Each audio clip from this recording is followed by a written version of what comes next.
श्री गणेशाय नमः। ओम नमो भगवते वासुदेवाय। श्रीमद् भागवत में अष्टम स्कंद 15वां अध्याय प्रारंभ करते हैं। राजा बलि की स्वर्ग पर विजय। राजा परीक्षित ने पूछा, भगवान श्री हरि स्वयं ही सबके स्वामी हैं, फिर उन्होंने दीनहीन की भांति राजा बलि से 3 पग पृथ्वी क्यों मांगी, तथा जो कुछ वे चाहते थे वह मिल जाने पर भी उन्होंने बलि को बांधा क्यों। मेरे हृदय में इस बात का बड़ा कौतूहल है कि स्वयं परिपूर्ण यज्ञेश्वर भगवान के द्वारा याचना और निरपराध का बंधन, ये दोनों ही कैसे संभव हुए, हम लोग यह जानना चाहते हैं।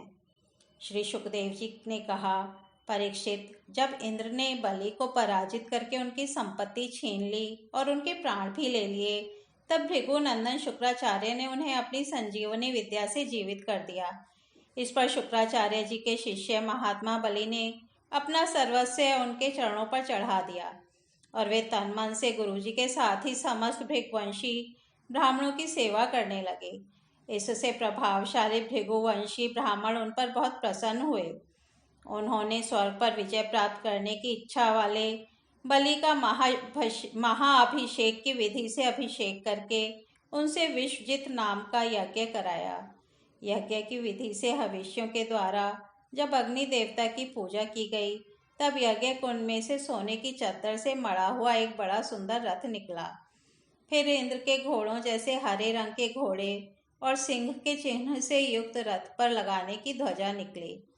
साथ ही सोने के पत्र से मढ़ा हुआ दिव्य धनुष, कभी खाली न होने वाले 2 अक्षय तरकस और दिव्य कवच भी प्रकट हुए।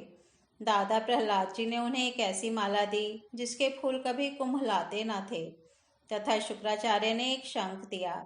इस प्रकार ब्राह्मणों की कृपा से युद्ध की सामग्री प्राप्त करके उनके द्वारा स्वशिस्त वाचन हो जाने पर राजा बलि ने उन ब्राह्मणों की प्रदक्षिणा की और नमस्कार किया।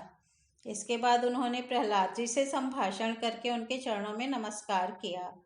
फिर वे भृगुवंशी ब्राह्मणों के दिए हुए दिव्य रथ पर सवार हुए। जब महारथी राजा बलि ने कवच धारण कर धनुष, तलवार, तरकस आदि शस्त्र ग्रहण कर लिए और दादा की दी हुई सुंदर माला धारण कर ली, तब उनकी बड़ी शोभा हुई। उनकी भुजाओं में सोने के बाजूबंद और कानों में मकराकृति कुंडल जगमगा रहे थे। उनके कारण रथ पर बैठे हुए वे ऐसे सुशोभित हो रहे थे मानो अग्नि कुंड में अग्नि प्रज्वलित हो रही हो। उनके साथ उन्हीं के समान ऐश्वर्य, बल और विभूति वाले दैत्य सेनापति अपनी अपनी सेना लेकर हो लिए। ऐसा जान पड़ता था मानो वे आकाश को पी जाएंगे और अपने क्रोध भरे प्रज्वलित नेत्रों से समस्त दिशाओं को, क्षितिज को भस्म कर डालेंगे। राजा बलि ने इस बहुत बड़ी आसुरी सेना को लेकर उसका युद्ध के ढंग से संचालन किया तथा आकाश और अंतरिक्ष को कंपाते हुए सकल ऐश्वर्यों से परिपूर्ण इंद्रपुरी अमरावती पर चढ़ाई की। देवताओं की राजधानी अमरावती में बड़े सुंदर सुंदर नंदनवन आदि उद्यान और उपवन हैं। उन उद्यानों और उपवनों में पक्षियों के जोड़े चहकते रहते हैं। मधुलोभी भौरे मतवाले होकर गुनगुनाते रहते हैं।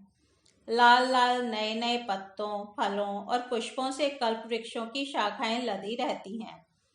वहां के सरोवरों में हंस, सारस, चकवे और बतखों की भीड़ लगी रहती है।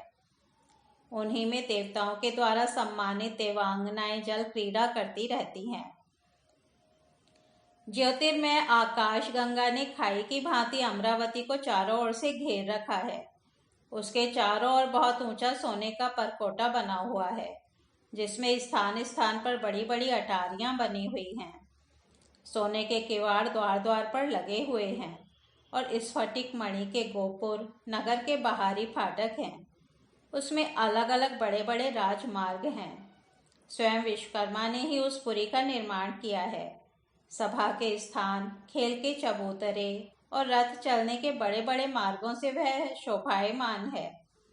10 करोड़ विमान उसमें सर्वदा विद्यमान रहते हैं और मणियों के बड़े बड़े चौराहे एवं हीरे और मूंगे की वेदियां बनी हुई हैं। वहाँ की स्त्रियां सर्वदा 16 वर्ष की सी रहती हैं। उनका यौवन और सौंदर्य स्थिर रहता है। वे निर्मल वस्त्र पहनकर, बड़े बड़े सुंदर वस्त्र पहनकर अपने रूप की छटा से इस प्रकार देदीप्यमान होती हैं जैसे अपनी ज्वालाओं से अग्नि। देवांगनाओं के जोड़े से गिरे हुए नवीन सौगंधित पुष्पों की सुगंध लेकर वहां के मार्गों में मंद मंद हवा चलती रहती है। सुनहली खिड़कियों में से अगर की सुगंध से युक्त सफेद धुआं निकल कर वहां के मार्गों को ढक दिया करता है। उसी मार्ग से देवांगनाएं आती जाती हैं। स्थान स्थान पर मोतियों की झालरों से सजाए हुए चंदोवे तने रहते हैं। सोने की मणि में पताकाएं फहराती रहती हैं। छज्जों पर अनेकों झंडियां लहराती रहती हैं। मोर, कबूतर और भौरे कलगान करते रहते हैं। देवांगनाओं के मधुर संगीत से वहां सदा ही मंगल छाया रहता है। मृदंग, शंख, नगारे, ढोल, वीणा, वंशी, मंजीरे और इष्टियां बजती रहती हैं। गंधर्व बाजों के साथ गाया करते हैं और अप्सराएं नाचा करती हैं। इनसे अमरावती इतनी मनोहर जान पड़ती है मानो उसने अपनी छटा से छटा की अधिष्ठात्री देवी को भी जीत लिया है। उस पुरी में अधर्मी, दुष्ट, जीवद्रोही, ठग, मानी, कामी और लोभी नहीं जा सकते। जो इन दोषों से रहित हैं वे ही वहां जाते हैं। असुरों की सेना के स्वामी राजा बलि ने अपनी बहुत बड़ी सेना से बाहर की और सब ओर से अमरावती को घेर लिया और इंद्र पत्नियों के हृदय में भय का संचार करते हुए उन्होंने शुक्राचार्य जी के दिए हुए महान शंख को बजाया।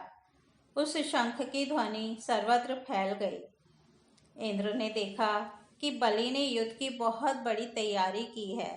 अतः सब देवताओं के साथ वे अपने गुरु बृहस्पति जी के पास गए और उनसे बोले, भगवान, मेरे पुराने शत्रु बलि ने इस बार युद्ध की बहुत बड़ी तैयारी की है। मुझे ऐसा जान पड़ता है कि हम लोग उनका सामना नहीं कर सकेंगे। पता नहीं किस शक्ति से इनकी इतनी बढ़ती हो गई है। मैं देखता हूँ कि इस समय बलि को कोई भी किसी प्रकार से रोक नहीं सकता। वे प्रलय की आग के समान बढ़ गए हैं और जान पड़ता है मुख से इस विष को पी जाएंगे, जीभ से 10 दिशाओं को चाट जाएंगे और नेत्रों की ज्वाला से दिशाओं को भस्म कर देंगे। आप कृपा करके मुझे बतलाइए कि मेरे शत्रु की इतनी बढ़ती का, जिसे किसी प्रकार भी दबाया नहीं जा सकता, क्या कारण है? इसके शरीर, मन और इंद्रियों में इतना बल और इतना तेज कहाँ से आ गया है कि इसने इतनी बड़ी तैयारी करके चढ़ाई की है? देवगुरु बृहस्पति जी ने कहा, इंद्र, मैं तुम्हारे शत्रु बलि की उन्नति का कारण जानता हूँ। ब्रह्मवादी भृगुवंशियों ने अपने शिष्य बलि को महान तेज देकर शक्तियों का खजाना बना दिया है। सर्वशक्तिमान भगवान को छोड़कर तुम या तुम्हारे जैसा और कोई भी बलि के सामने उसी प्रकार नहीं ठहर सकता जैसे काल के सामने प्राणी। इसलिए तुम लोग स्वर्ग को छोड़कर कहीं छिप जाओ और उस समय की प्रतीक्षा करो जब तुम्हारे शत्रु का भाग्य चक्र पलटे। इस समय ब्राह्मणों के तेज से बलि की उत्तरोत्तर वृद्धि हो रही है। उसकी शक्ति बहुत बढ़ गई है। जब यह उन्हीं ब्राह्मणों का तिरस्कार करेगा तब अपने परिकर के साथ नष्ट हो जाएगा। बृहस्पति जी देवताओं के समस्त स्वार्थ और परमार्थ के ज्ञाता थे। उन्होंने जब इस प्रकार देवताओं को सलाह दी तब वे स्वेच्छानुसार रूप धारण करके स्वर्ग छोड़कर चले गए। देवताओं के छिप जाने पर विरोचन नंदन बलि ने अमरावती पुरी पर अपना अधिकार कर लिया और फिर तीनों लोकों को जीत लिया। जब बलि विश्व विजयी हो गए तब शिष्य प्रेमी भृगुवंशियों ने अपने अनुगत शिष्य से 100 अश्वमेध यज्ञ करवाए।